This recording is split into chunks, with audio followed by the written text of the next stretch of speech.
د ورور په کمنټ کې پوښتنه کړې ده که چیرې وایي مور پلار پر اولاد باندې ظلم وکړي د اولاد سره بد وکړي نو اولاد ته څه کول پکار دي.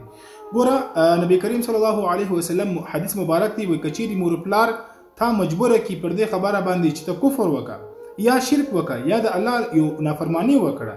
نو هیڅکله د دې مور پلار حکم مه منه په دې خبره کې. یعنی کفر به نه کوي که مور پلار درته وایي چې کفر وکړه که مور پلار درته وایي چې شرک وکړه که مور پلار درته وایي چې یو ګناه وکړه یو بد وکړه هیڅکله به د مور پلار دغه د ګناه خبره نه مني. خو لیکن د دې په بدل کې به مور پلار ته بد ویل مور پلار ته ښکنځل کول دا هیڅکله اسلام د دې اجازه نه درکوي. حدیث شریف کې دی نبی کریم صلی الله علیه وسلم فرمایي وایي چې کله یو انسان په داسې حالت کې پر انسان باندې سهار سي چې د مور پلار فرمانبردار وي د مور پلار سره ښه ژوند کوي وایي الله به د ده دپاره په دې سهار کې 2 دروازې د جنت راخلاصې کړي. یعنی که چیرې یو انسان د مور پلار سره ښه سلوک کوي ښه ژوند ورسره کوي او که د هر سهار الله رب العزت پر ده باندې د جنت 2 دروازې خلاصوي. که چیرې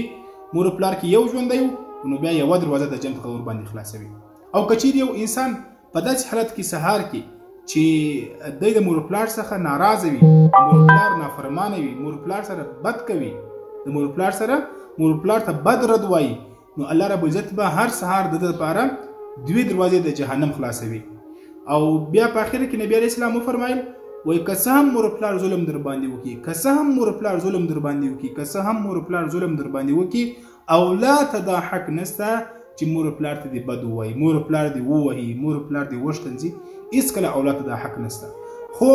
مور پلار څخه به په ورځ د آخرت الله رب العزت پوښتنه کوي چې تا پر اولاد باندې ولې ظلم وکړي تا د اولاد سره ناحقه بد ولې وکړل. دا پوښتنه د اولاد څخه بیا الله کوي خو لیکن الله